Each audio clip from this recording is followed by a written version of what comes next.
So, welcome to another Garage Talks on the Discord channel.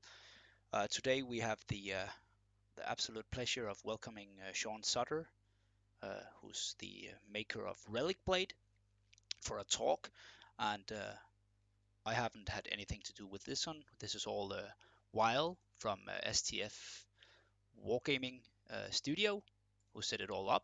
So today I'm just gonna lean back and paint some models. But thank you, Sean, and thank you, Weil, for doing this. I'm really looking forward to hearing you talk about geeky stuff. Yeah. Thank you. And again, thank you, Sean, for coming.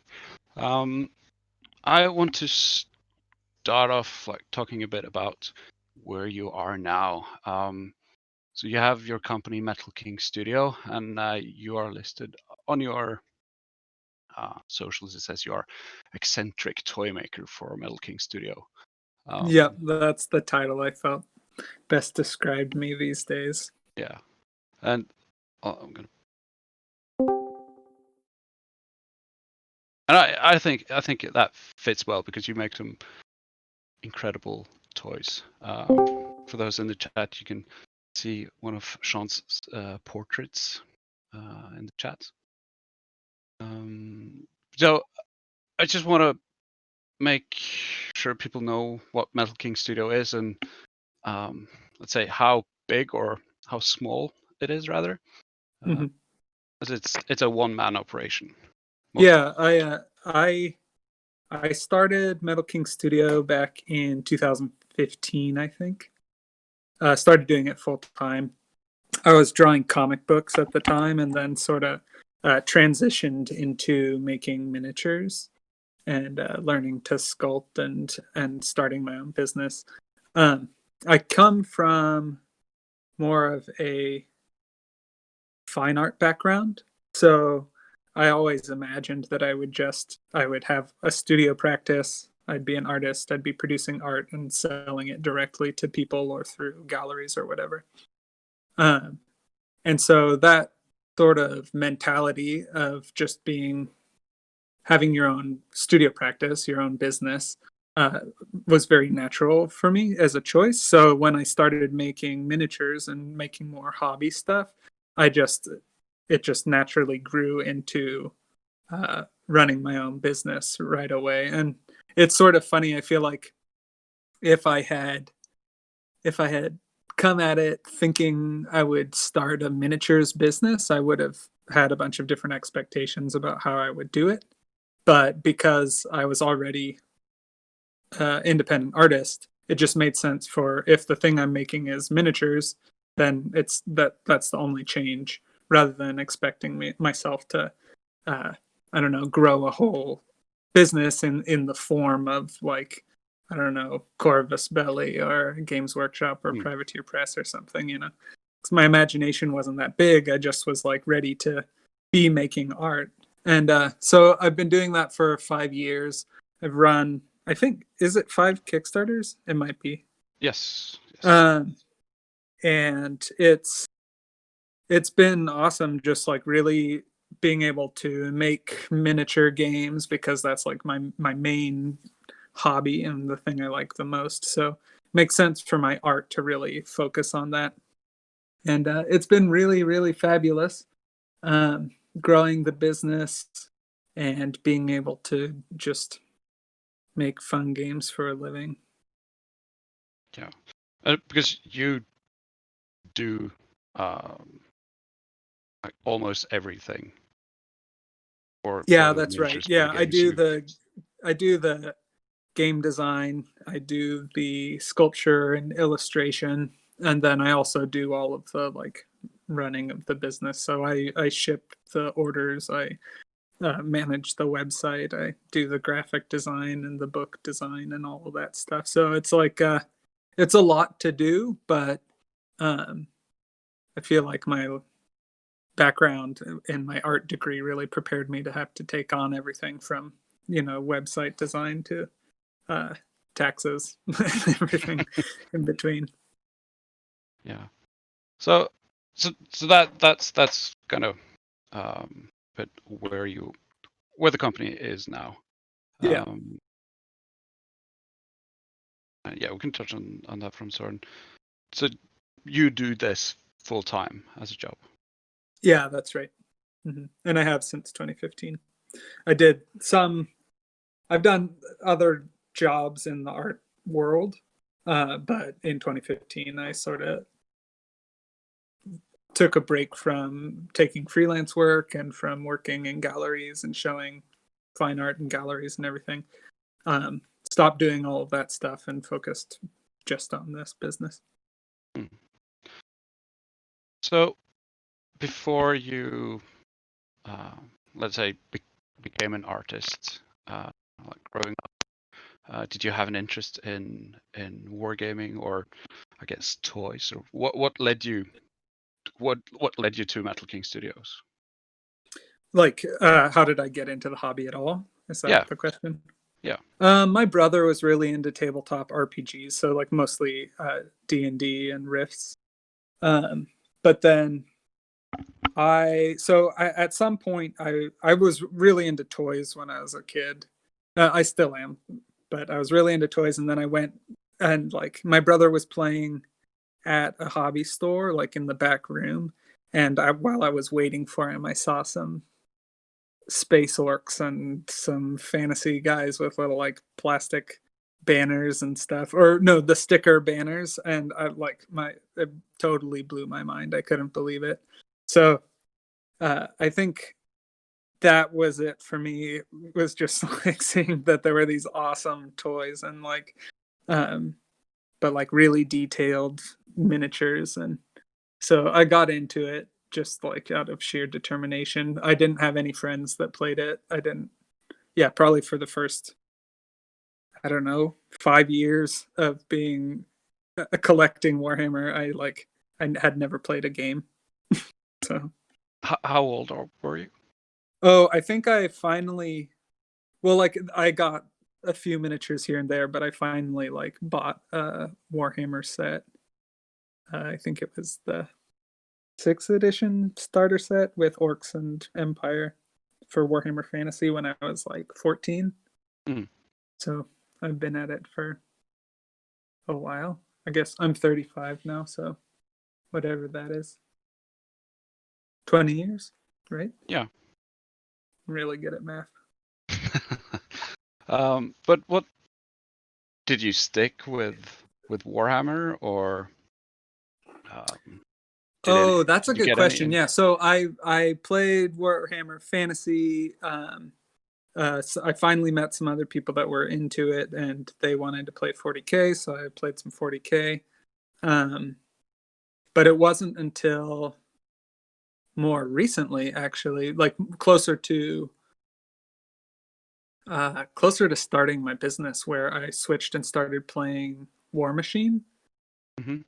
And for me, that was like a real breaking point in like how I imagined the hobby, because I had been fully in like the Games Workshop mindset, and I like kind of knew other things existed, but when I picked up War Machine, I was like, oh my gosh, like there's different rule mechanics, different way of playing. This is so fun. And then watching Ash Barker on YouTube, the Guerrilla Miniature Games, like his attitude of just like playing every game and being excited about whatever is good in a different game, and like his mentality really affected the way I like changed the way I think about games, where like, yeah, I love tabletop gaming, and I want to play so many indie games and so many different things. And I've always been really, really into indie comics and indie games and indie movies and all kinds of weird creator-owned things. And so the indie, or indie music, like garage bands or whatever, I really, really liked that kind of stuff. So seeing that exists in tabletop was really, really exciting. I think I didn't have a sense of how many indie options there were in the tabletop hobby until after I had already made Relic Blade. but then getting plugged into it and stuff really, it's been super inspiring. Yeah, we'll kind of touch on some of the indie stuff later when we start talking about Blaster as well. Yeah, exactly. But you mentioned your brother was into role-playing games. Yes. Yeah. Did you do any like Dungeons and Dragons or? I did like a little bit. My brother is almost 10 years older than me, so like I wasn't really invited to play with him at the time. By the time I would have been old enough to really participate, he was off. He had joined the military and he didn't live at home anymore. But so I played with my friends. I think one of the ways we really played a lot was just sort of getting a vague sense of like agreed upon rules and then like just running with it from there. So we did a lot of like kind of more freeform role playing when I was younger, where we'd read the Rift's source books and like learn about that there were robots and guns and dimensional beings, and then we'd just play and play and play. And it was funny because like looking back, I a couple years ago I like read the rules, the source book or the main core rules for Rifts, and I could not figure out if there were like actual game mechanics, or I couldn't figure out how we turned it into a game when we were kids. I guess we were just ready to play, and so it didn't matter that the rules were so vague. Just collective storytelling. Mm-hmm. Yeah, rolling dice to see if it worked. Yeah. So. But when did, because it's apparent that you know how to use pen or a pencil to draw. When did the art come into play for you? Is that something that you've been doing from the moment you picked it up, or? Yeah. I've always I've always been very interested in drawing, and I actually really, I remember fourth grade, maybe, was it fourth or third? Anyways, I decided that I would be a professional artist, and it made it easy because then people would ask me what I wanted to be when I grew up, and I always had an answer. But I took it really, for whatever reason, I took it very seriously and just decided that I wanted to be really good at it. I don't think I'm necessarily like a fabulous artist, but it did occur to me that like there are enough people in the world that I don't have to be what I'm not, and I can just draw how I draw, and people will like it or not like it. And so I'm not very I don't know, like I try really hard to do really good art and push myself, but I'm not uptight about trying to be like the best sculptor or the best artist. I just am like, I love that I'm good enough that I can be making stuff, and so it's very fun for me. Well, I for one love your art style, and it was the first thing I noticed when I looked at Relic Blade. I was made aware of it. Like, wow, cool, this is awesome. Yeah, it's interesting. I think that there's like a prevailing tone that art directors are really going for miniature games. They're like, whoa, now we want it to be realistic, we want it to be grimdark, we want it to be we want it to look like fantasy art, like we want it to look like Wizards of the Coast art, and that's what they always are going for. And that doesn't make sense to me. I mean, I'll just draw whatever, but I don't want all of my games to look the same. I don't want it all to just be Magic the Gathering or D&D. So for me, it's natural to want to just draw a totally whatever style suits me, and I'll be like really excited to play games that are various styles. But you mentioned art school. Yeah. Was that on the road to becoming a professional artist, or is that how what's the story there? I guess that's actually kind of funny. I because it actually does tie into miniatures. where I learned at some point about what was it, Mercs Minis. I saw that Mercs Minis existed. Do you remember that Yes. Yeah. game? Yeah. I saw that it existed. I looked at their website, and it was just like four dudes um, that made it. And so I was like, wow, okay, cool. Like I can draw, and I have friends who know how to. I have a friend who knows how to write, and so we're like two of the four people you need. And so I was like, oh, I could try and learn how to sculpt. I did some sculpture, and I did some drawings, and then as I was looking at my art, this was back in 2010, I guess. Um, as I was looking at my art that I had made for like trying to make a miniature game, I realized that like it was not good enough. Like it wasn't good enough for me to invest my money in producing.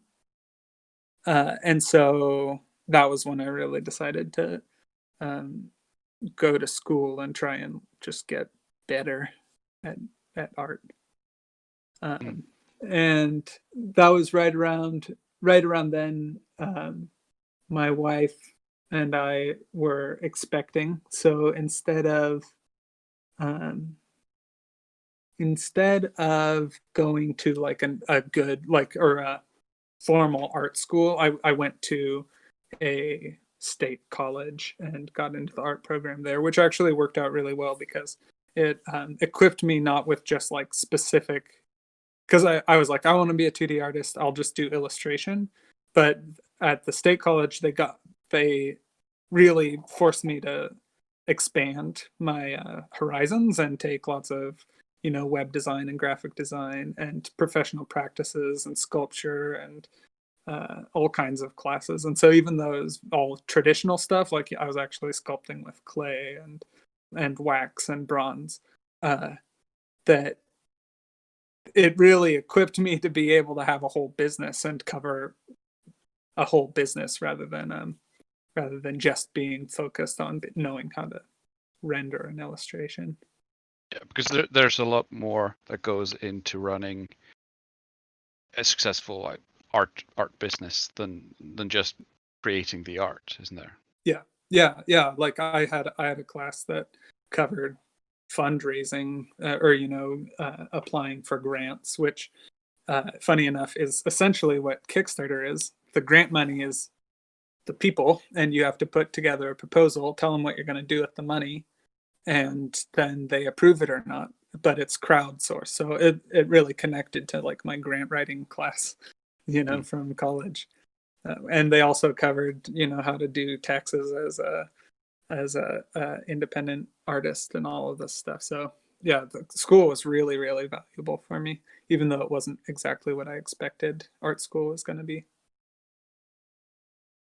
But I imagine it must have set you up for success, or made you better equipped to actually start Metal King Studio and actually produce a game and have a business, than Mhm. instead of just like let's go and just start it. That can be successful as well, but there's Mhm. I guess there's a lot of potential pitfalls. Yeah, there are. And I think also another key ingredient for like me having started my own thing is that I'm a hard worker but very independent. And so it's like a natural fit for me. It just like falls into place for me to be, obviously I would be doing my own thing. Mm. Like some in school when I was a kid, I did homeschooling for a bit, which really requires you to like you get what you put into it, because they aren't telling you what to do all the time. You have to choose what you're going to study, and you have to do a good job or not do a good job, and it's all on you. And so that also really set me up to be a independent, like to be successful and understand that I'm responsible for my own livelihood. Mm. So there are lots of little elements that come together to turn me into a little like Renaissance man, a modern day art maker, toy maker. make you into the eccentric toy maker. Yeah. Yeah, exactly. So in 2015, you started Metal King Studio, and you created some miniatures in 2015. Because you had the game before you went to Kickstarter. Yeah, that's right. I had sculpted the original set of minis sort of with the intention of producing them as figures. And then I was like, well, this is enough figures to kind of make the game that I want to play. Because I'd been playing a lot of War Machine and a lot of D&D, right? Because it was right when 5th edition came out. Mm-hmm. And so I'd been playing both of those games, and like neither of them was exactly what I wanted. Like, but I wanted something kind of in between. So I was able to write Relic Blade relatively easily because the ideas had been stewing in my brain for a while about what I wanted. So just like following my taste, wrote the rules, sculpted the minis. I kind of figured I didn't really want to go to Kickstarter because that was right at the start of people starting to question whether Kickstarter was like valid or not. I don't know. You know how people kind of, there were big Kickstarters like Exploding Kittens or whatever, where it seemed like there wasn't really a lot of thought that went into it being any good necessarily, but it like raised millions and millions of dollars because people were just going to it, or other bigger companies using Kickstarter, even though they should just be releasing stuff. And so I wasn't sure that I wanted to do it. I was working with a friend who funded his comics through Kickstarter, and so I released Relic Blade just with my own money. To I funded the money. I took a loan from my wife. She lent me like $2,000, so I got molds made. I printed some cards and some booklets and started selling it at comic book conventions. And but then my friend who had funded stuff through Kickstarter was like, dude, even though it's released, the 70 copies that you've sold aren't everything. Like it's okay to put this, even though it's mostly finished, put this on Kickstarter and see what you can get funding to like really fill it out. So Eben encouraged me to do that, and I ran the first Kickstarter having already made the initial like pre-release print run of Relic Blade.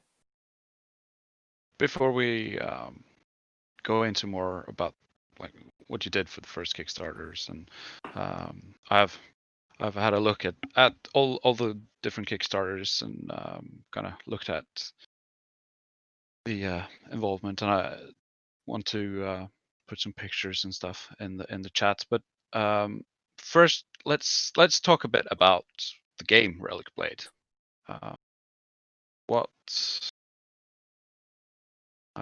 Let's start with the world first.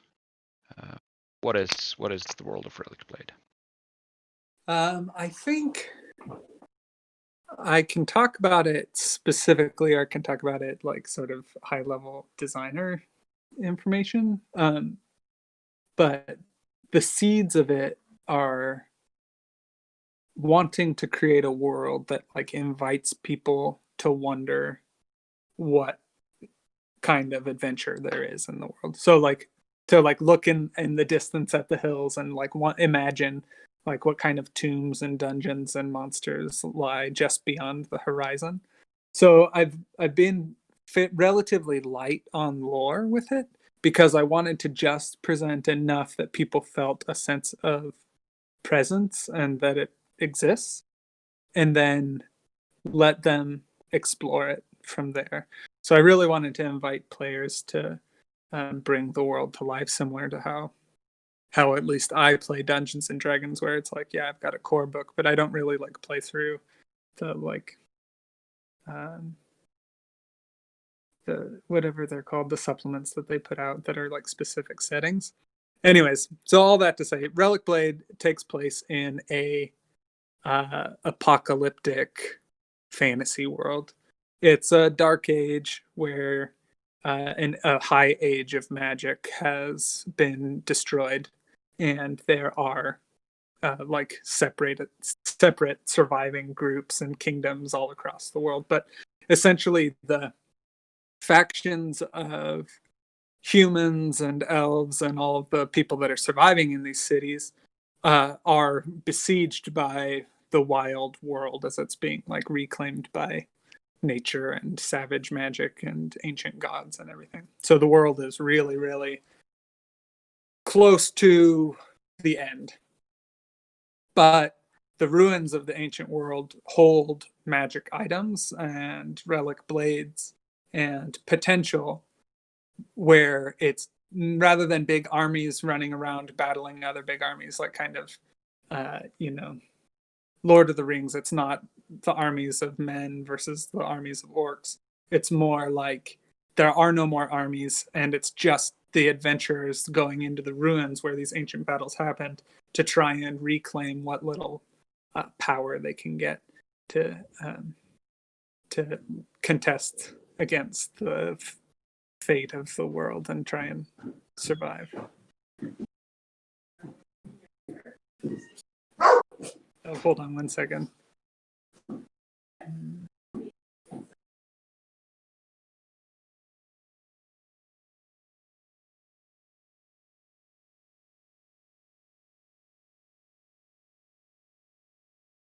I'm back. Come back. Yeah, so the world of Relic Blade is definitely open. It's an open world for adventure, and then I have some settings that I'm putting together to give people more context of different kingdoms and different factions and groups as the world grows.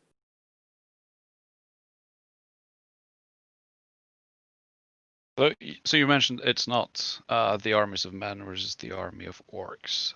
So in game terms, it's a I believe you've used the word ultra skirmish to describe it. I don't know. It's heroic. I guess I would call it heroic skirmish, like because you only have like 4 to 6 models per side, and it's really focused on each character. So it's more like a D&D party versus another D&D party. There are various factions. So like you can see in the photos, there's the Lone Guard are like rangers and fighters, frontiersmen, and then and so you've got those characters in that faction, and then in that photo against the skeletons, you've got the Dark Wanderer and the Bone in Darkness, where there's like mutated undead creatures. So there are a bunch of different factions, but when you play, you're really playing with a small elite group of characters that are you use upgrades to customize them, and they level up in campaign play. And so as you're playing, you learn new skills or gain new traits as you play. So it's really designed for campaign play. The games aren't terribly long; they're usually like a half hour, and you play on a 2 foot by 2 foot area, and it's very dynamic, quick, fun play. Yeah, it really is, and there are some very neat mechanics using the every character has a certain amount of action dice, and you can only do one action once, unless there's some specific rules, and you can of course move for as many action dice as you want. But you also mentioned that you wanted the combat resolution to take as much time in game as it would take to actually chop that axe against your enemy. So I think you've really succeeded in making a fast playing game. A little bit more of an action RPG where you're like really just swinging swords around and like doing exciting spells and everything, rather than sitting around like trying to remember modifiers or calculate what die number you're trying to roll. Like I took a lot of that kind of nuance out and really focused on which choices you're going to make. So a lot of it is choice driven, where the player has a lot of control over how the character is going to activate, and so you're trying to optimize how you're gonna really get the most out of your warband in these quick skirmishes. You also succeeded in really making a game where the core mechanics are very easy to grasp. I had held a demo game for 2 10-year-olds, and they had maybe 2-3 activations each, where I just had to explain, yeah, so you have this many action dice, you can do this, this, and that, and then after just a couple of activations, they grasped the rules, and then they just had to concentrate on, okay, what's the best thing for me to do? So yeah, well done. That's the only thing I can say. Yeah, it's been really good, the way the rules work, and it's very easy to pick up. I've had that same sort of experience where you can teach someone that hasn't played games before really easily, or even like there was a sort of more of a veteran gaming group at one of the cons where they all set up, and I gave them, I don't know, because I was trying to work my booth and also run demos, and I gave them maybe 5 minutes of instruction, and then they all played full games of Relic Blade, and really enjoyed it, and they all picked it up, and they all still play. So it's very easy. It's the complication is in what you're going to do with your characters rather than how to do stuff with your characters. Yeah.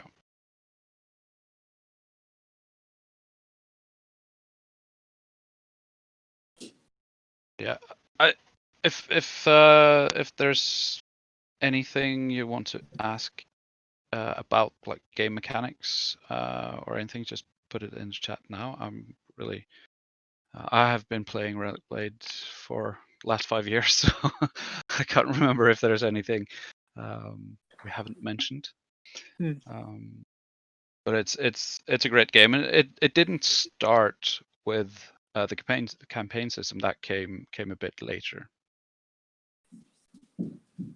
Yeah, that's right. That's one of the concessions I've had to make as a sole creator, is that I really focus on the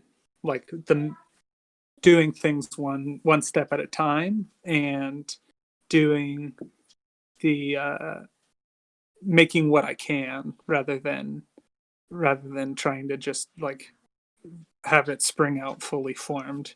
So I had the core rules published with just a few characters, and then over the past 5 years, being able to release new factions, new gameplay styles, new campaign supplements, and everything like that. Oh, let's see. I'll put in some pictures of the new models that are coming out pretty soon with the cards that was from the Kickstarter. So that as Søren asked about a sort of a rundown of the system. Would you yeah, so want to these are explain a good. bit, about the cards? These are good pictures because they have the cards with the sculpts. Mm-hmm. So each of the characters have a character card. So if it were D&D, that'd be their character sheet that has all their stats and abilities on it. They're just playing card size, or the size of a magic card or whatever. But they've got a certain number of actions they can perform, and that's the top number in the star shape. Then below that's their speed, and then armor, and that's the core stats. There's action dice, speed, armor. Down at the bottom there are boxes for health, and then there are 3 action bars there of different types of actions they can do. So you've got the type of action, which is the symbol, the name of the action. If it's a ranged attack or ability, it'll have a range listed. And then the dice shows how many dice are required and how difficult it is. So you just roll the dice, and if you meet or exceed that value, then it's successful. And then attacks have a damage bonus, so you'll roll a damage die and then add the bonus. And then your opponent rolls, or whoever gets hit by an attack rolls a defense die and adds their armor. And then if the damage is greater than the defense roll, then they take that much damage. So it's very straightforward. You can move your movement speed that many inches per action you spend. So if you have 4 actions and your speed 3, you can move 4 times for a total of 12 inches. You know, or you can, yeah, you understand how you move models. And then they can take upgrades to customize the characters, and then they have a point value down in the corner, so it's point matched for how you play. Yeah, so it's very easy to have all of the actions or all of the your options laid out in front of you and all the stats on the character cards. But there's a lot of depth in how you're going to use your abilities to try and really claim the objectives in the various scenarios that you play. Yeah, and each a game round starts with rolling off for initiative. Yeah, that's right. And then you just you activate one model, and then your opponent activates a model. So you go back and forth until all models have activated. Mm-hmm. So there's never like sitting there while your opponent just like moves a whole army around. It's just a few models, really dynamic, trying to keep track of things as you claim the objectives, or summon a monster or battle each other. Also being played on a 2x2 board. It's 24 by 24 inches, and each character usually have a movement stats and action die that allows them to move 12 inches. So you will be able to get into the action early, like turn 1 position. Maybe you can get some ranged attacks off, and then in turn 2 you will be fighting usually. So the game design and the scale of the game both makes for a fast gameplay. Mm-hmm. Yeah, that's right. And also the various scenarios you have will change what you will be doing. Remember in the start there was a relic in the middle. The relics in Relic Blade are very powerful magical items, and very unique items. So if you get the relic, you'll be able to do some damage. But it was usually just a kind of a pitched battle, fighting over the relic, last man standing, originally. And yeah, I guess like that.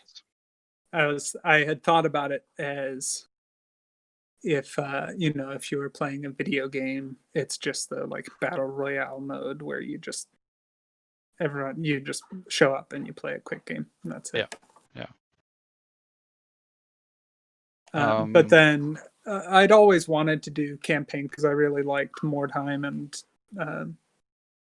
I'd say games like that, but there aren't really that many warband skirmish games at the time. But it's become obviously more common. But like that Mordheim campaign style where you've got a group of characters and they go and you play each game and do all your adventures and get your upgrades and treasure as you play. That was always what I would wanted for the game, but I had to just make what I could afford to make when each step at a time. So it wasn't part of the initial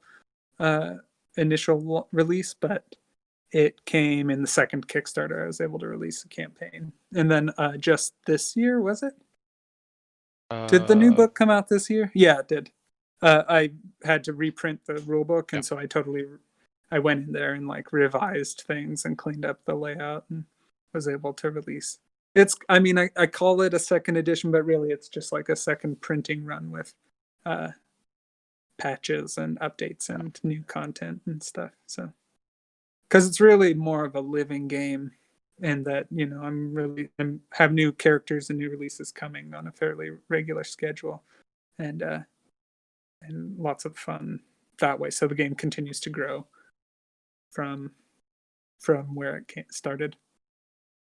And I've only had to make a few adjustments. So like there was a question about balance and stuff.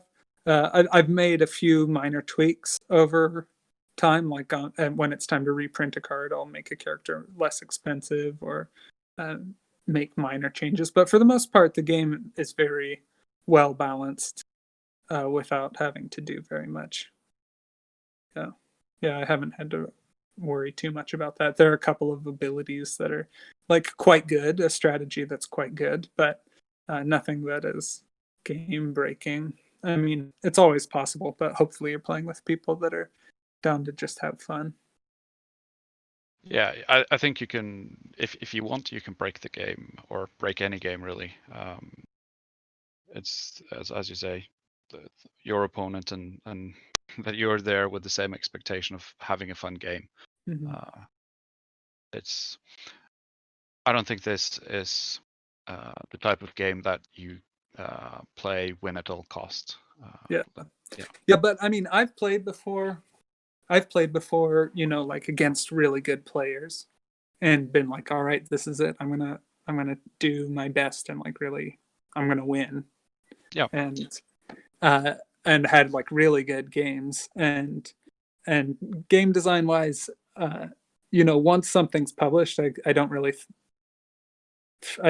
have like a connection of like feeling like I need to me, I can just enjoy it as it exists once it's published. During playtesting, I'll make adjustments, but once it's published, I'm just like, all right, how do we deal with this? So, you know, if I'm playing against a warband that is very strong or using certain types of characters, I'm able to find options throughout the different upgrades or different characters to meet the different demands of playing against different players. Really, the only person I've played against that like just is so good and beats me every time is Owen of Gaming with the Cooler. But he's just really good at games. Like I don't think he like broke Relic Blade or anything. I think he's just way better than me playing. So that's my experience so far. I haven't really run into like any like game breaking combos or whatever. Seeing you and Owen play at Adepticon last year, and he was playtesting some of the new rules you were coming out with, and seeing him break down these characters in a way that you hadn't thought about was quite interesting. I must admit. Yeah, it's a lot of fun. He's really a valuable person to play games with if you want to figure out like what's working. And also, we were able to run a tournament at Adepticon last year for Relic Blade. We had 10 or 12 players. I think it was 10 players. So you can play it absolutely in a sort of competitive way, as well as I've run several events. It's a lot of fun. Yeah. But as you say, the game really shines when you play a campaign. Mm-hmm. Mm-hmm. Yeah, so then with Relic Blade, I've got my latest Kickstarter. It's releasing a new like 2-player set that's going to be really good, packed with a bunch of good upgrades. It's going to be all new for veteran players, but also like create a good foundation for new players. And I'm getting close. There's a ton to do. We did a lot of stretch goals with it, so I'm still working really hard on getting everything done. But so the minis the pictures we posted, the renders with the cards are all from the Storms of Corral 2-player starter set. That's the latest Kickstarter.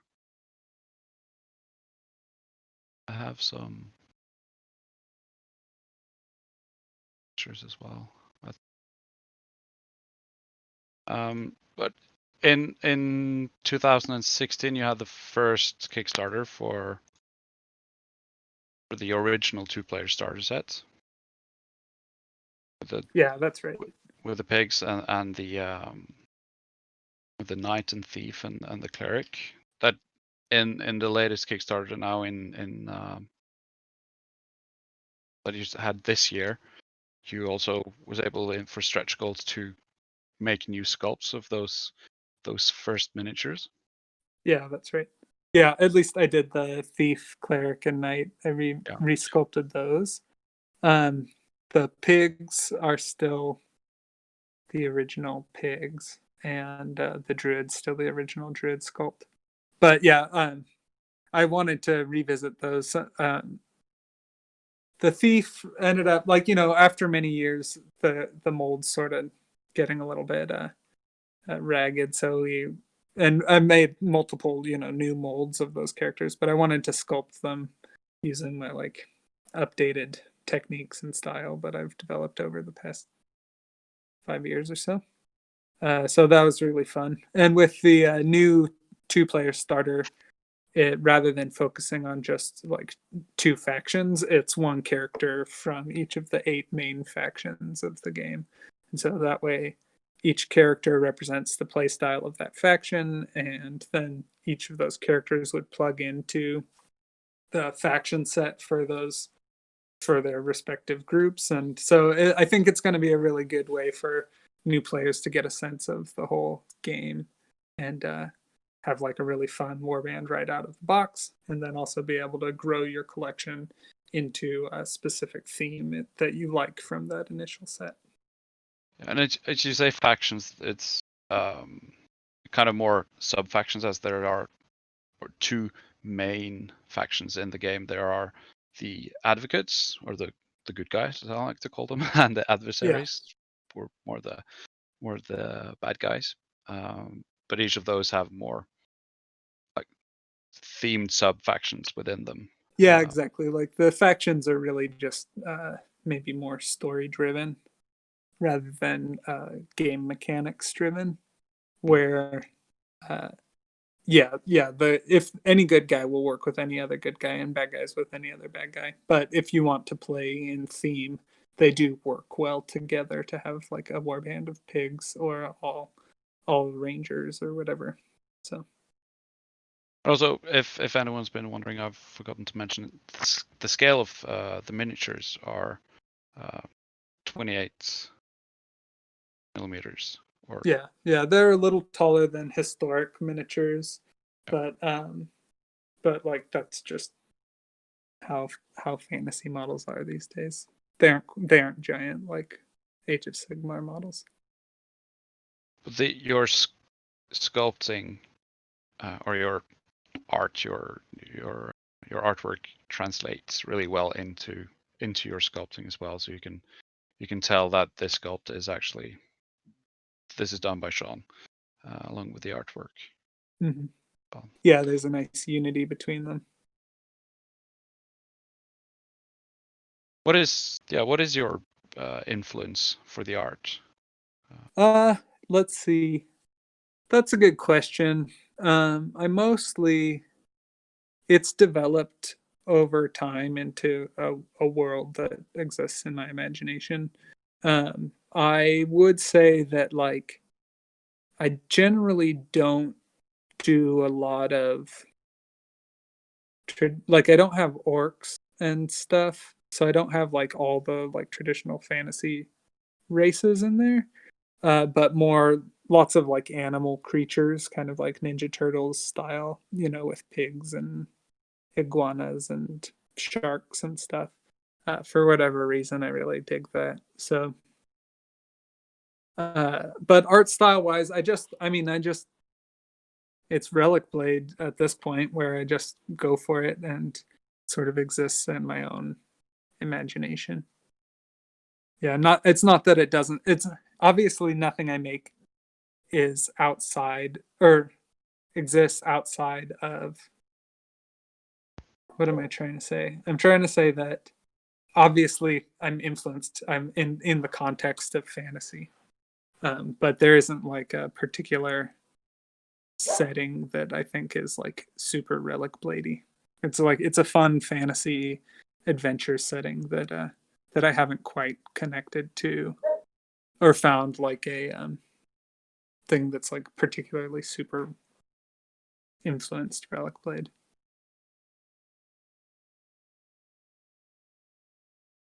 But I mean, my own art is really influenced by like Mike Mignola and Guy Davis and a bunch of other artists, comic book artists mostly, I guess. Yeah. But you also have had in the last 4 Kickstarters, you've had stretch goals for working with other artists as well, for them to create characters, and then you sculpt them and put them into the game. What drove you to do that? Why not just create it yourself? Well, I think it's very fun that I get to have so much like creative control, and often when you're doing genre art, it's just each project comes in, and when you're doing freelance or working for a studio, you have to do it in their style, or you have to do an assignment essentially to get paid. And so I get to enjoy so much free reign and free like creative control that I'd like to share that with other artists that I really like their style. And so it initially I worked with Keegan McGee to make some like really weird fish creatures, and part of that is that like I really like his style. I think it's really well conceived, but also very weird and fun. And so it felt like something that you wouldn't normally see in, published or produced by someone like Wizards of the Coast. And so I wanted to take my own ability to take weirder stuff and get it on the table, and utilize my own freedom to do that. So got a hold of some artists, and I like to do that each Kickstarter, get a hold of a guest artist. And it's always really fun to interact and work with another artist to create something that I wouldn't have made otherwise. Yeah. And even though Metal King Studio is a one-man operation, you've done collaborations, and all the studio models are painted by Malev. Yeah, that's right. And he's also been contributing to with playtesting, and he's also been working on a solo solo version of the rules. Yeah, that's right. So he started doing painting the models, I think after the first Kickstarter, second Kickstarter? I got him to start painting the Relic Blade figures for like the packaging and stuff. Yeah, it was the second Kickstarter because the first ones were Darkness and Lone Guard that he painted. Yeah. And it was awesome working with him. He's a really, really cool guy, super talented. He does music, he does painting, he's like a deep thinker, and we have a lot in common and really enjoy each other's company. So over the past couple of years, we've become better and better friends. And now he is like helps with development and helps with playtesting, helps with everything on Relic Blade, helps out on, and has become like a really major part of the whole project.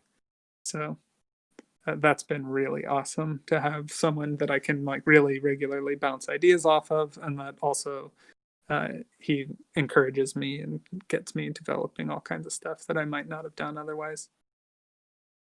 And also,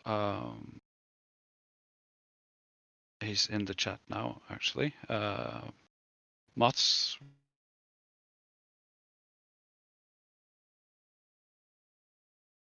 Yeah, that was a really great scenario. I'm very, very happy with it. It's a ton of fun to play. And I like, I mean, just like with the guest artists, I really love that I can include people, and that community can be part of making the whole thing better. So It's been awesome. Yeah, so, do you know the status of the solo rules? I'm not positive. I think that because it's something Malev is writing, um, I have been I've had my head down working on all the other stuff I've got going on, so I haven't been like harassing them about it lately. So I'm not exactly sure where it's at. But there are playtest documents Yes. for in the Discord channel for Red Play, and also in the Facebook group as well.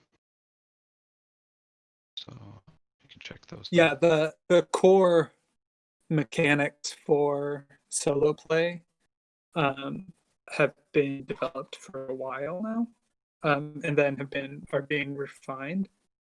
But with solo play, you know, having it work is one thing, like the core mechanics of it, but it's really the story and the campaign that's super important. Like, I guess if you imagine, plugging in a video game system and getting a video game running, and you choose between multiplayer online or solo play. The solo play is really campaign, where you go through the story and the adventure, and your characters develop, and you uncover secrets and do all that stuff. Like, that's solo play.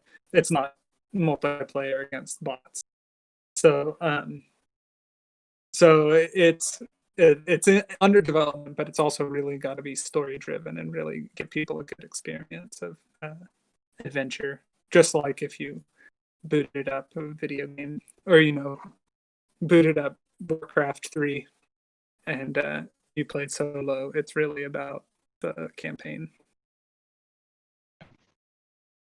And Malev has been doing a online campaign because you made some assets for a tabletop simulator. Yeah, that's right. So if people want to play the game, and also in these COVID days, you can play virtually, and also I've been playing I played against Owen, we mentioned earlier. He lives in Canada, I live in Norway. We've been able to play, so it came out at a nice time. Yeah, and I had already put a ton of work into the tabletop simulator assets, so it was all ready to go right when we all stopped being able to do stuff.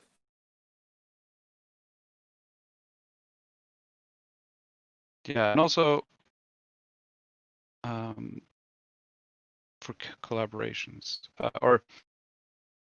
so a question is, what's next for Relic Blade? Of course, you are currently in the process of fulfilling the Kickstarter, or working on the Kickstarter that you had in June this year. I'm just going to mention the success of your latest Kickstarter, because each Kickstarter has been growing in funding, but you were at $22,000 the first, and then the second one wasn't as successful, only 19,000, but then you picked it up at $33,000, and then you had $46,500, and then in June previously you had around 200 to about 400 backers. In June, you raised $130,000, and you had 885 backers. Yeah, it's so much more. It's going to be wild, actually, like packing that many miniatures for people in the next month or two. I've still got some models like that. That last picture you put in is a prototype, so that figure hasn't gone to the mold maker yet. So we're just gonna have like some practical steps, production steps that are gonna take longer before it's actually gonna be ready to ship. because it took a lot longer to get stuff done under the COVID lifestyle. I guess I don't know how to describe it. But yeah, we're getting closer. There's a bunch to do, and it's been good progress so far.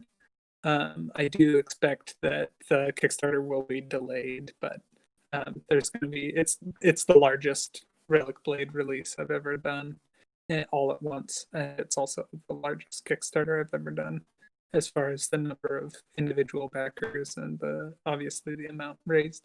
So it's been a lot. I have more Relic Blade stuff I want to do all the time, of course, but right now with this Kickstarter, there's a lot to do still. So it's the next thing. Of course, I shared a photo that you put on a memory from 2015 when your then 5-year-old daughter Yeah, she must have been helped 4 or to 5 in that. helped you pack miniatures.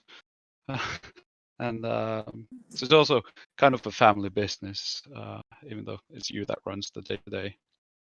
Yeah, my daughter helps me every once in a while. She's gotten a lot more involved in the past couple months, helping me sort minis and keep things going in the garage. Does she? Because she's 9 now, so she's able to sort things pretty precisely. I don't have to worry about it so much.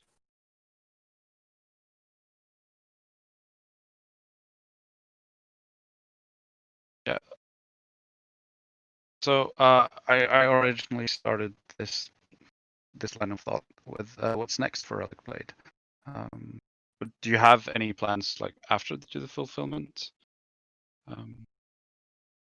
There are things I'd like to do, definitely. But I'm still actively doing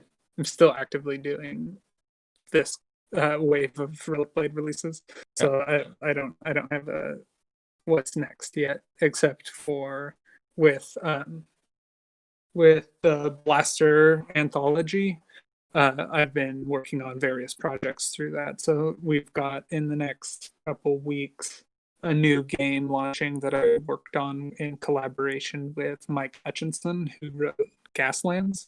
We worked together on creating a all new miniature game called Mystic Skies, which is you play as a wizard on a flying mount or magic carpet in particular, and you zoom around the deserts of Kumaria as minions and monsters spawn out of the desert and rush across the battlefield to try and destroy your tower. So you're being attacked by enemies, and you are trying to destroy your enemy's wizard tower.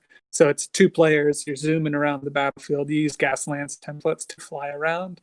You cast a bunch of spells and manage your minions as you try and win the magical scenario. So it's a very exciting new project that I did a ton of art for. I sculpted a bunch of figures for it that also will work in Relic Blade. So it's all in my art style, and it's all characters that exist in the Relic Blade universe. So it's a little bit like Mystic Skies might take place in Relic Blade, or it might be like a parallel universe of Relic Blade where the wizards are a little more powerful. But so that's the very next thing, is like kind of the second game in the Relic Blade universe is coming out very soon.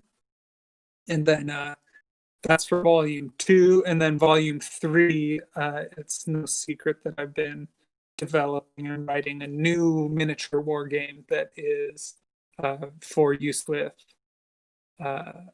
like historical miniatures, but to play a historical fantasy black powder battle game, and that one's called Sludge Wargame.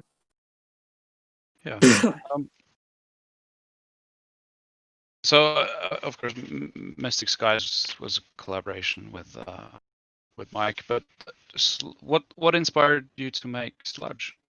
Well, I mean, part of it is working on Blaster, working with a bunch of other really excellent game designers.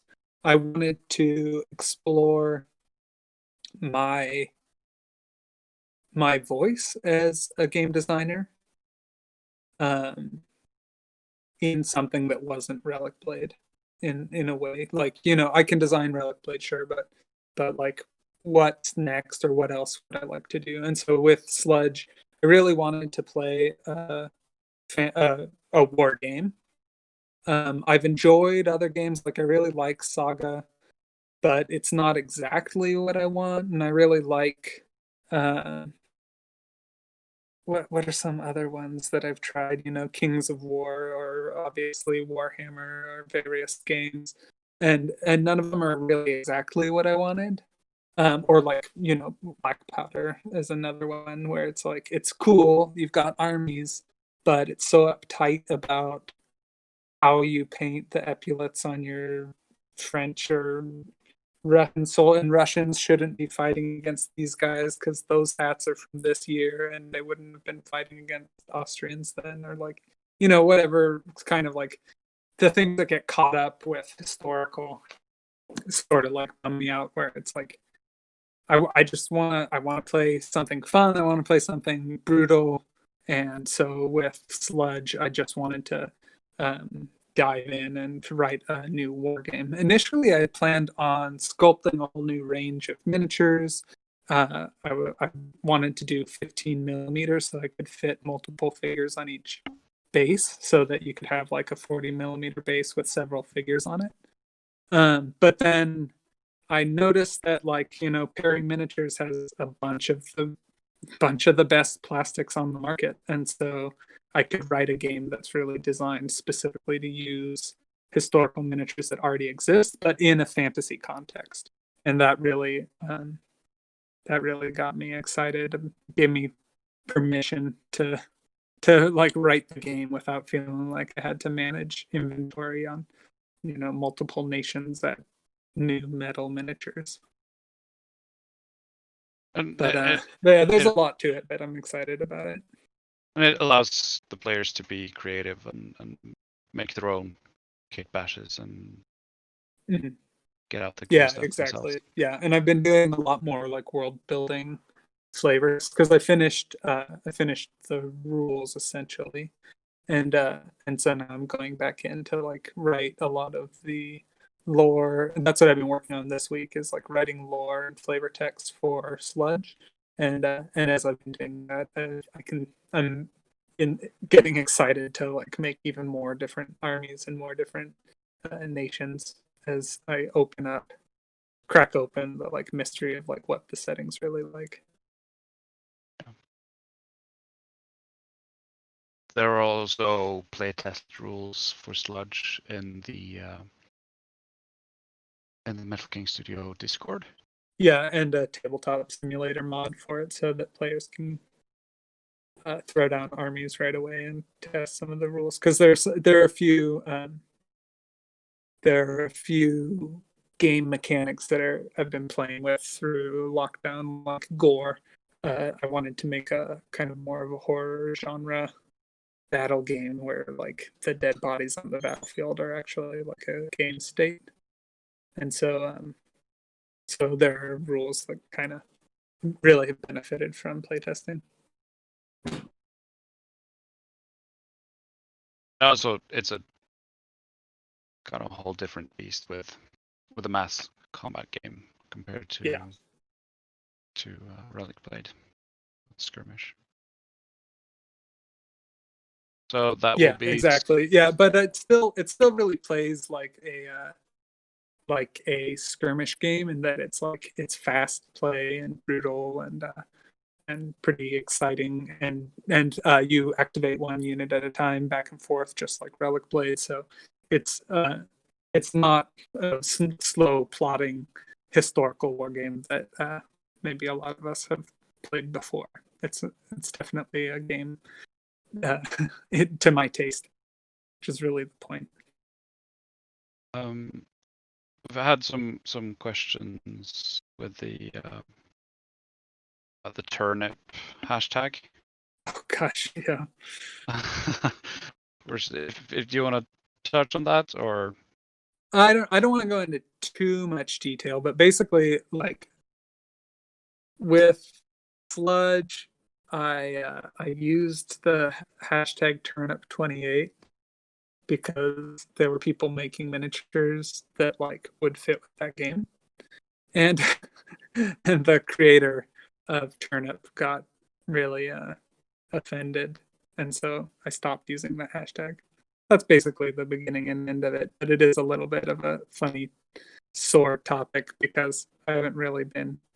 Definitely felt like awkward interaction because he wanted me to stop writing games as if he owned the idea of Wargames or something. Yeah, I don't want to say anything too negative. I don't really know him, you know. But I don't really know anything about Turnip either. You really didn't know about Turnip being developed as a game either. Well, yeah, I mean, I didn't know anything about Turnip other than that people had a hashtag. It's like cool. That people were sharing conversions. Cool. Yeah, I guess he has intentions. Yeah. Yeah, and really, like the Sludge universe and the Sludge game, it's not connected to that project at all. So that's, I don't know. I think we're mostly past people thinking that they're the same, but I don't really know what people do and don't know about. Because I mean, for example, I didn't know anything about, and still don't know anything about Turnip. So yeah.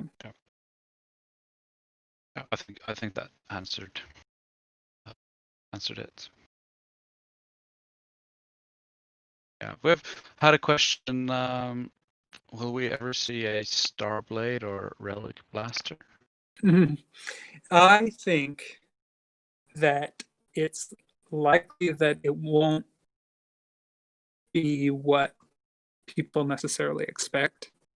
I think that if I was going to do a science fiction game, that it would be a little bit more like the Sludge aesthetic, but like a little bit more like a historical fantasy sci-fi setting.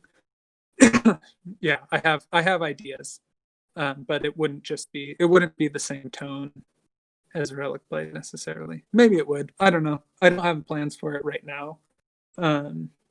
I think I would be more likely to write a completely different game. Also, like through Blaster, like I'm publishing stuff with Joseph McCullough of Frostgrave, and he just announced is it called Stargrave? Yeah. It's just sci-fi Frostgrave as far as, I mean, not just, I'm not saying that to belittle it, but like because he released Stargrave, it would be pretty crazy to be like, oh no, Starblade coming out too.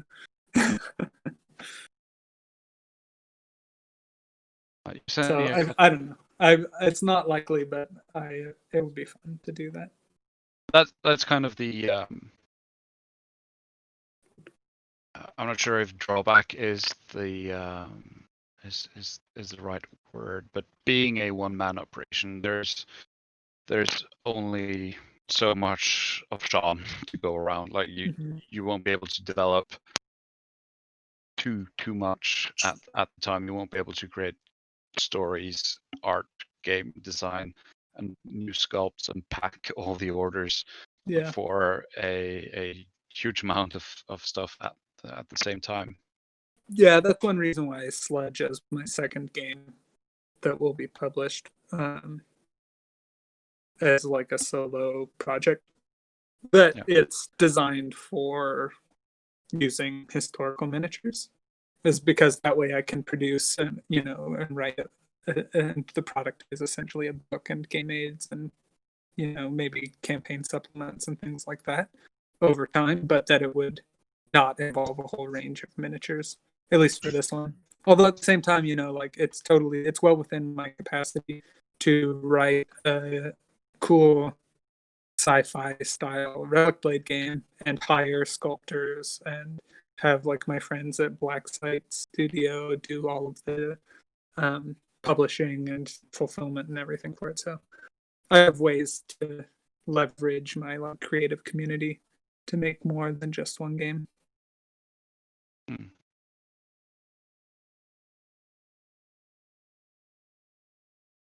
So, of course, Mystic Skies is coming up pretty soon, in like a couple of weeks' time, when Blaster 2 is out. Yeah. And then you will have Sludge in Blaster 3. That's right. Yeah. And that will be sometime in the new year, probably. Yeah, I expect, because we haven't started layout for that yet. But most of the articles are wrapping up. It's funny also how you started the whole chat with seeing Guerrilla Miniature Games Ash Parker on his channel, and how his view on miniature gaming, how that inspired you to sort of find yourself in the industry and make Relic Blade. And now, as probably most of us know, that he's also one of the guys on Blaster. Yeah. So yeah, it's cool. I mean, he was really helpful, like featuring Relic Blade on his channel, and then his attitude and enthusiasm is really infectious and fun. So we become friends over the past number of years, and so with Blaster coming together, it was a lot of us that game designers and stuff that we really wanted to be making more, and we wanted to be exploring strange new realms. And so being able to put together this game anthology, which is really what Blaster is, it's like a game anthology where we're going to be able to like explore new content and oh man, what is a sci-fi anthology like Weird Tales or something. The idea is to be able to have shorter, smaller content that really lets you be free to explore wild things. So rather than them every game being a like genre defining Warhammer 40,000, we're able to focus on a specific game experience or a specific playstyle that really suits the indie space. Because I don't know, I really like indie video games, but it's not like when I plug in Blasphemous or something that like, oh well, when I play video games I only play Blasphemous. It's like, no, Blasphemous is one of the many games that I really enjoy, and when I want to have that experience I pull it out. And so like with Blaster, I could write a game like Blasphemous that is like really heavy on setting, really heavy on horror, really interesting, like strange religious themes, right? And like I could play that miniature game, you know what I mean? So that's sort of the idea for me with Blaster, is like I can write a game like Sludge, I can get excited about goblins on magic carpets, or I can explore new regions of Relic Blade that's frankly like I wouldn't be able to publish a new book and have it be, have the money and the warehousing space to publish a new book, just because I wanted to explore a new region of the world. And so it gives me an opportunity to really play. And I'd say like maybe that's the theme of 2020 has been to like take the time to really have fun and explore what it is to be making games for tabletop, and what it is to have my studio practice be driven to like be giving people good, really exciting experiences. So Blaster has been really great for me as opening up my expectations of what's possible and removing some barriers that I had about like well, if I sculpt the miniature, then I need to make the cards. And if I make one card, well, then I need to do a big print run of cards. And if I'm going to have this, then, all these practical concerns that really quickly overwhelm creativity. And so with Blaster, I'm just like free to be creative. And that comes back around to Relic Blade, where I ran this new Kickstarter, and I'm like, heck, goblins. I want this many goblins. I don't care that there's too many goblins. Like, oh, well, this goblin has beats that it throws around. That's fun and funny and weird, and I'm going to do it. And being really free in my creative play as a game designer, rather than being too worried about it being the perfect thing to balance the game and bring the world to completion. It's just like, I want goblins right now, so I'm doing goblins. So I don't know. That's definitely part of the where I've been going with my studio practice. Just like making sure I have fun.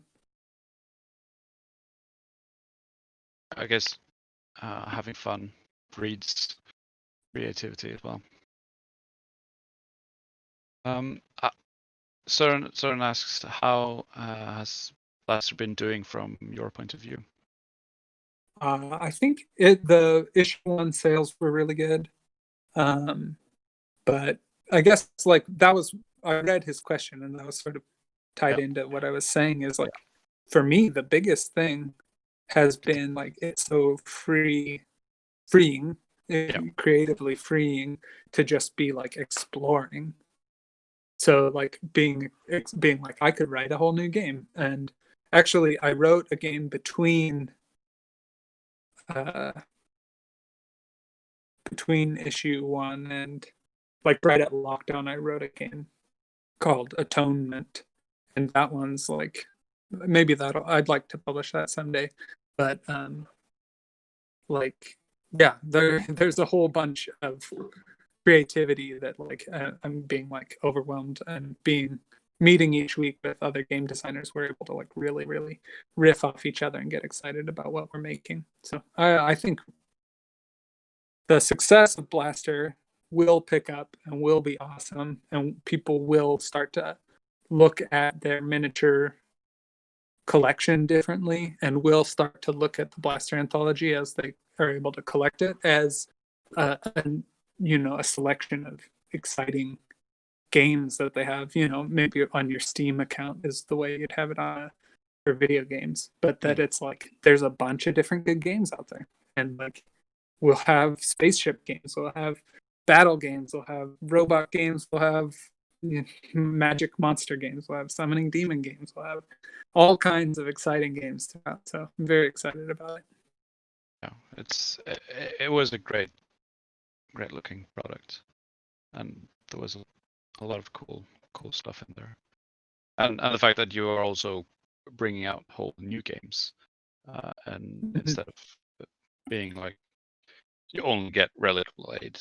Yeah, and I don't even know if that was part of the original intention of the anthology, but like Mike got excited and started writing a new game, and him being able to just start writing a new game got me writing a new game, and then Mike and I writing a new game together, and then us getting Joey excited, so he's writing a new game, and like I think we're all just like really riffing off each other's creativity at this point, and it's been very, very fun.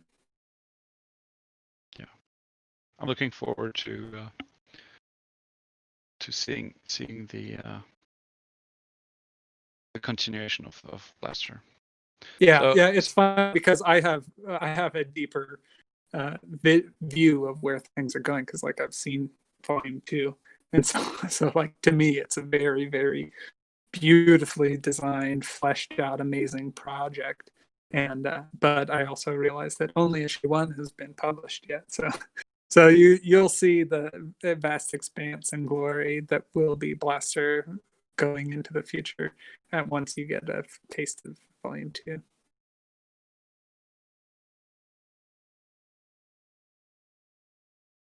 Yeah, so summoning demon game is that something that's coming? I don't know, that just came up right this instant. But I mean, there's a bunch of Mystic Skies definitely has lots of summoning monsters in it, and I know that Joe McCullough has rules. I don't know if I should even spoil anything, but suffice to say, there's gonna be anything and everything in between. And I was daydreaming, like, how cool would it be to have a game expansion with like dimensional beings or demon monsters that I can sculpt figures for, and that they would burst into the battlefields of Sludge and also in Relic Blade, and also then invite people to write rules for them in Gaslands and write rules for them in Frostgrave or Rangers, and like have it be like the demon party where everyone is facing this like like this demon menace that Sean sculpted for all of our games. I don't know. That's something I thought of this instant. So you can't. It's no promise, but how funny would it be to have, demons blasting out and then Gaslands cars crashing into them? Yeah, I think we'll. I think there will be people now that will be asking about that. Trying to hold you to that, even though it was no promise. Mm. Yeah, so you sent me a couple of art pieces. I had that in a different folder, so I didn't find them until now. There's a few of these we haven't seen before. Do you wanna? These. Yeah, those are drawings for the new relics that are going to be in the Corral deck. They're really, really cool pieces. Your mind instantly is like, oh, what is this? What's the story behind this? There's an ice crystal axe, a flaming scimitar, or falchion. I'm not sure the correct term of that blade. Yeah, I think that one's called a relic blade. Oh, that's the relic blade. Yeah, of course. So it's a cool flaming sword for those that are listening. And sure. Yeah, and an ice axe and some kind of golden skull relic and stuff. So some of the masters of some of the new miniatures. Yeah, those are the prototypes. So those are going to go to the mold maker presently. So they should get shipped out to the mold maker in the next day or so.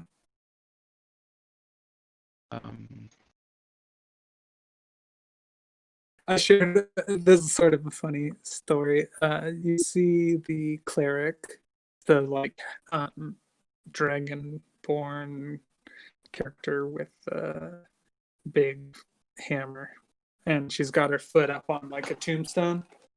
I shared that sculpt, and someone was like, "Oh, tactical rock. Oh, yeah, that's really bad. You shouldn't have tactical rocks." And I was like, I rolled my eyes because it's like, oh yeah, right. Like Games Workshop, it's really been shying away from decorative bases. Like, if honestly, in a heroic game like Relic Blade, if I could have every single character have an awesome sculpted base, like Warhammer Underworlds, that's what I would have. But anyways, so he was some person I didn't recognize their name was annoyed that she had her foot up on a rock. So then when I sculpted the spirit weapon later that day, I made sure that there were just like tons and tons and tons of rocks on the base. So you can see the spirit weapon there is like has a crumbled wall with the ghost weapon moving through it. So that was my like response to tactical rocks, is like, oh, what if I had 40 tactical rocks? So the way people come with feedback, or let's say there's a difference between criticism and constructive criticism. And that complaint is makes you it's just more. like the tactical rock conversation is so tired to me, because it's like, well, I obviously sculpted it a certain way on purpose. Like, I didn't accidentally have her foot on a rock that has the justice symbol on it. And at the same time, like, understand in Infinity having a guy in a kilt with a big rock standing inside a spaceship is sort of funny because he's standing inside a spaceship. But like these are fantasy characters in a fantasy context, and they're figurines that are designed to be fun to look at. Like, you don't have to comment some like weird. I don't know. I feel like it's just like parroting a phrase that they like heard someone else say tactical rock, and they feel like they need to tell people never to do it. It's like, dude, I get to sculpt however I want, but thank you. I mean, I'm excited. I'm glad that people comment. I love comments, good or bad. I'm glad people are engaging with my work. So it was Yours. just a funny. It was just a funny moment of being like, oh, you don't like rocks? Well, I'm gonna add a ton of rocks. And then actually, I really love the way that spirit weapon came out because of it. Like the context, you can see the ghostly thing moving through the rock, which really makes it non-corporeal and spooky. And I'm really excited. I love that sculpt. I think it came out really neat. Yeah, it's the first time I've seen that, and it looks really cool. I'm looking forward to this this new big box. I'm probably gonna end up getting. So, Yeah, it's like 24 miniatures, I think. yeah. I usually go in double for some reason. Well, I appreciate it. It keeps my doors open. We appreciate all the cool toys you make for us to play with. And even though, as you also sell, you sell the books, you sell the cards separately. Yeah. And you also sell them digitally. So yeah, that's been really good during lockdown. People have been able to get digital stuff going. Yeah, so you can even get you get the rules and you get the cards and you can drop into to Tabletop Simulator and play there. And then when this thing sometime in the future you can get some miniatures or you can even play with your existing collection as well. Yeah, exactly. I mean, there are, I try to make sure the designs are exciting and interesting and like at least uniquely Relic played, but but the a rogue, the rules for the different rogue characters, like you can find a rogue character in your miniatures and really play some cool games just with the cards or just with the rulebook. So I wanted it to be open that way. I never really intended for it to be like only used Relic Blade figures, but it's been so fun making the figures, and they've got such a fun style and unity with the art that makes sense to play with the Relic Blade figures. So I think we're going to round off the chat. We've been going for an hour and a half. Yeah, so if that's there's probably long. if there's any questions you have, put them in the chat or jump on and ask yourself. But if people want to check out more about the game or about what you do, they can go to relicblade.com. Yep. And you also have an Instagram where you're quite active. Yeah, my Instagram is Sean Sutter Art, and there's an underscore between the words, so Sean_Sutter. Yeah, thanks. So I post my art on there, some drawings there. And the Facebook group is pretty active. I know it's funny because like not everyone likes using Facebook. Some people like, obviously you guys are pretty comfortable with Discord, so the Metal King Studio Discord's another good place. But I mean, my business is all online really, so just gotta try and figure out to be where people are. So Facebook or Instagram or Discord, you can find me around.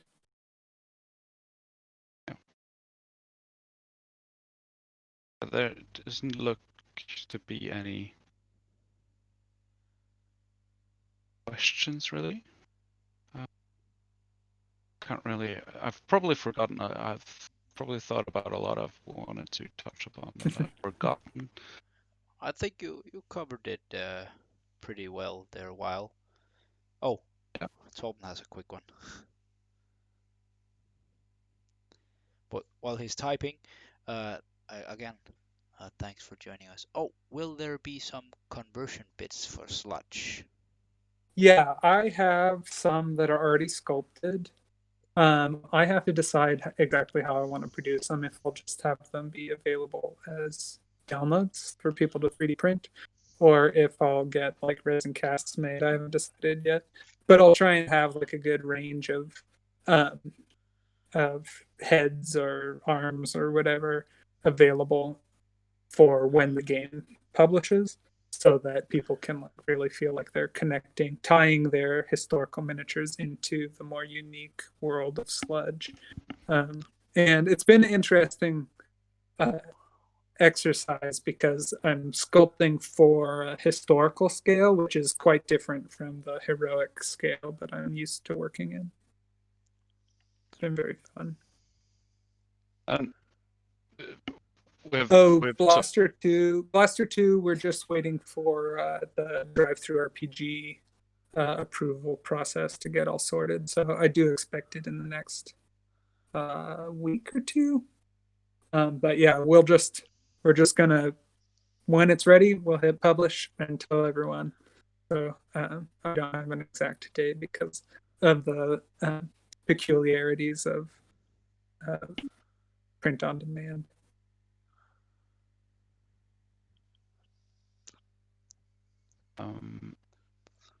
Any chance for a mercenary bounty hunter faction? I'd like to do that. I think it'd be really fun to make more human characters that are like more general, like fantasy warrior mercenaries.